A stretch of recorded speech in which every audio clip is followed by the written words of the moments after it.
Hey, everybody. Welcome to today's Facebook Live. I'm Bobby Klink, and I'm from Your Online Genius. This week we're going to a new theme. We're going to be talking about social media and legal issues you need to address that have to do with social media. So that's what we're talking about today. Before we get into that, again, I wanted to remind you of who I am and what the company is. I am an intellectual property lawyer in Washington, D.C. Again, it's Bobby Klink is my name. I work with entrepreneurs with a special focus on online entrepreneurs to help them protect their online businesses and make sure that they're doing the things they need to be doing to protect themselves, make sure that they don't get sued, but also to make sure that someone else can't steal their ideas and take their ideas away from them. So that's what I do. The company, Your Online Genius, was born out of my desire to find a way to help entrepreneurs do it themselves. In my private practice as a lawyer, I kept seeing problems over and over again that came up that where entrepreneurs early on, when quite honestly they couldn't afford or couldn't justify hiring someone like me by the hour, were making mistakes that were coming back to haunt them years later. So Your Online Genius is my way to try to solve that, to provide the resources so that online entrepreneurs can do it themselves and protect themselves without having to hire a lawyer by the hour. So that's what the business is. Again, we are doing theme weeks with these Facebook Lives and other things related to the site. This week is all about social media. I'll be putting up an epic blog post on our blog later today. That's at youronlinegenius.com/blog, and you'll see it. Again, it's all about issues you need to be thinking about on social media that could cause you problems. It's like the legal issues that you need to make sure you protect. But each day this week, we're also going to be going into a specific issue and talking about it. And as I mentioned, today's topic is all about using images, pictures, and how that can get you in trouble in social media, what you shouldn't do and what you can do. So with that, let's get into it and let's start talking about it. Well, the important lesson here and what we're going to be talking about is copyright law. Every picture, every image gets copyright protection. It gets it basically the second it's taken, the second it's put into fixed form. And what copyright protection is it says that the person who owns the copyright is the person or company who has the right to decide when that image can be copied. You know copyright law. If you've ever watched a movie at home, you've seen the FBI warning that tells you that copying the image or copying the movie would be a copyright infringement. The same thing with an image. You can't just copy someone else's image and use it for your benefit. So that's what copyright law is all about. And that's what we're talking about today with images. Now, what a lot of online entrepreneurs do, and I've heard these horror stories, not in social media so much, but in the case of a website. A lot of entrepreneurs will tell you a story about at some point getting a demand letter from a copyright holder for an image. And the reason that happened is they went out and just grabbed a file, grabbed an image online. Maybe they went to Google Images. Maybe they were on someone else's webpage and said, hey, I like this image. So that, right-clicked on the image and said, save file as. But so they did that and then put it up on their website. You can't do that. That is classic copyright infringement online because you don't have the right to make a copy to put that out there. You simply can't do it.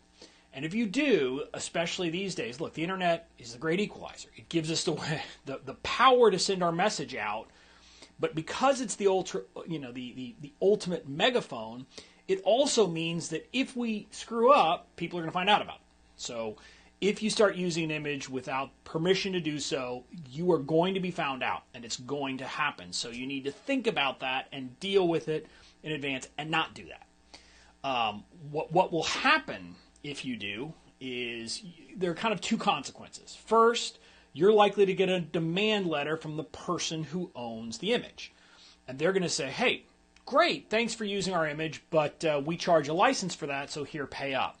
And if it's one of the big companies like Getty Image, which is one of the big ones, we're not talking about $50, $100. No, it's going to be in the thousands because that's what they charge for their images.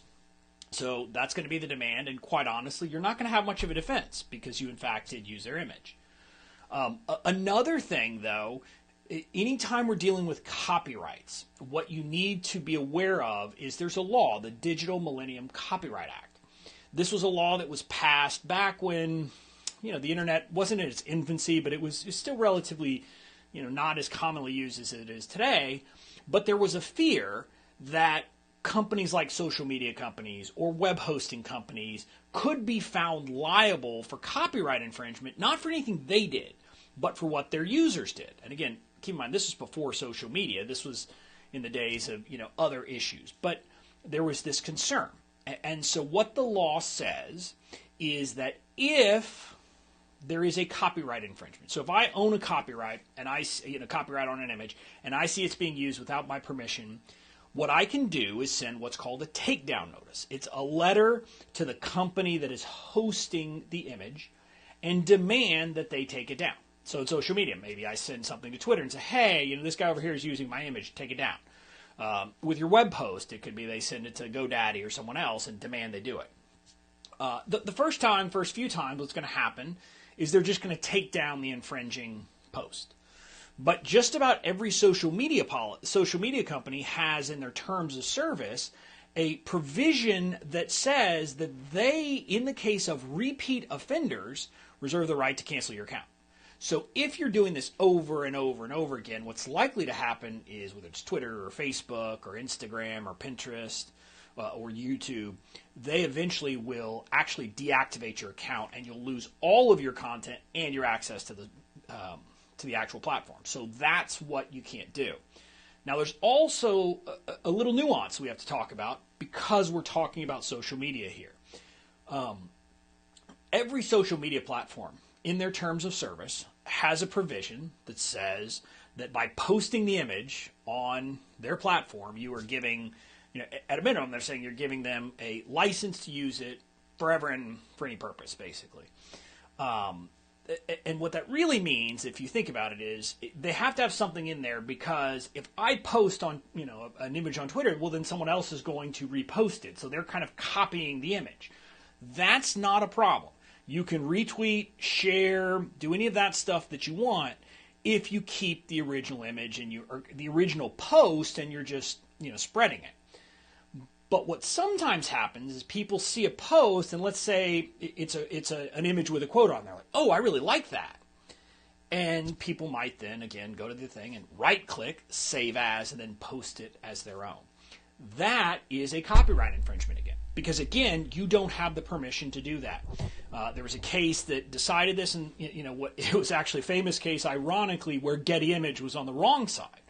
What had happened was a photographer had taken pictures of the earthquake in Haiti in the aftermath and had tweeted them out. And then I think it was a French company, but some company grabbed it and started using it, and also shared it with Getty. Getty put it in its database and started selling the image. And the argument was, hey, this person put it out on Twitter. They made it free for everybody to use. The court ruled against them, said, no, putting it out on Twitter doesn't give you free reign to do that. So, again, you can't simply go onto social media, someone else's social media, grab their images, copy it, and use them as your own. Again, you can share, you can do all of that, and that's not an issue.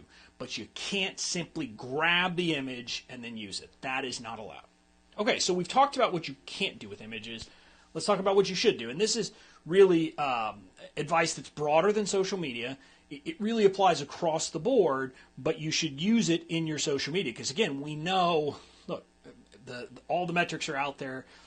Posts with images get a lot more engagement, so you need to be using images. You need to be putting some great visuals. And as much as we sometimes like putting pictures of ourselves, you can't have a picture of yourself or your logo on every single post. You've got to use some other things. So you're going to be using some stock photography. There's no question about that. So how do you get that? And how do you get it the right way?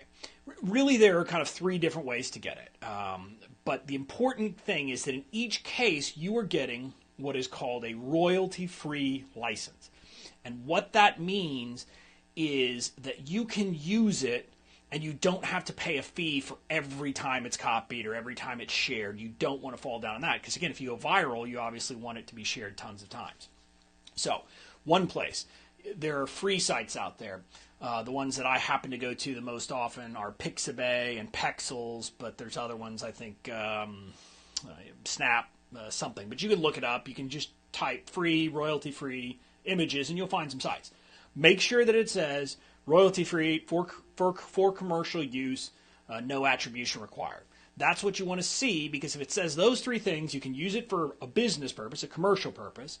It's royalty-free, so you're not going to pay a royalty, and you don't have to do an attribution. Again, you might want to, but you don't want to have to say, well, this is photographed by whatever his name is or her name. So that's what you're looking for.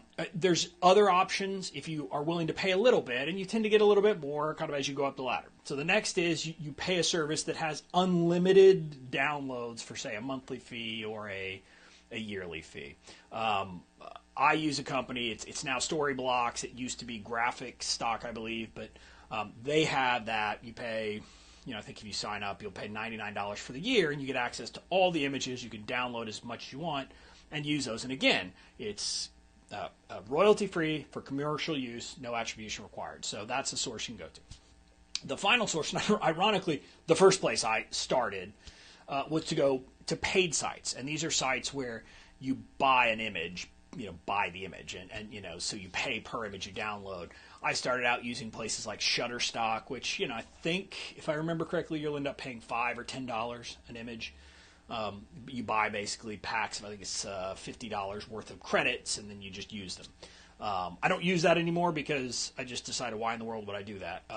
At some point I might have to. It might be that that's the only place I can get an image I really like, and I might do that. So you can do that. Again, you want to make sure, however, when you're reading the fine print on what you're getting in terms of your license. And again, the ultimate level is you can go for a premium service, a service like Getty Images. Like I said, they're going to charge you, thousands for a license. I can't imagine that for most online entrepreneurs, and especially most online entrepreneurs who are in the do-it-themselves phase, that it's going to make sense to use Getty Images. I just throw them out there because they're one of the big, kind of the giants out there, and so you need to know their name. But that's an option that you have as well. So that's the way to do it. Either a free site, a subscription site, or a pay-by-the-image site are your options. And again, like I said, what you're looking for is royalty-free for commercial use, no attribution required. Those are the three key elements you're looking for when you are finding a downloadable image. Me being a lawyer for Boots and Suspenders, so for example, when I first joined what is now Storyblocks, I downloaded a copy of the license agreement. It's the terms of use, so I have that, and I have it saved in my computer, and I save all of my images from there in one place, so I know where they came from. So that's just me being a bit hyper careful, I guess, but that's what I'd suggest to you. And then once you have those images, you have them, and you can use them however you want for social media, etc. So that's how you go about doing it. That's all for today. I'll be back again tomorrow with another topic. Tomorrow's about rights to publicity, which is an important issue to discuss in the context of social media, and how you have to be careful not to take someone's right to publicity in your social media practice. So that's what we'll be talking about tomorrow. Until then, I hope you enjoy the content. If you are, again, I have a lot of free content that's available. I also have some stuff you can download with your email address. One of them on my website, you can get a cheat sheet that walks you through the most common mistakes that I see online entrepreneurs make and what you need to be doing instead. You can get that at mistakes.youronlinegenius.com. Again, it's mistakes.youronlinegenius.com. So until next time, be out there, create your platform. Just make sure you do it the right way. Thanks.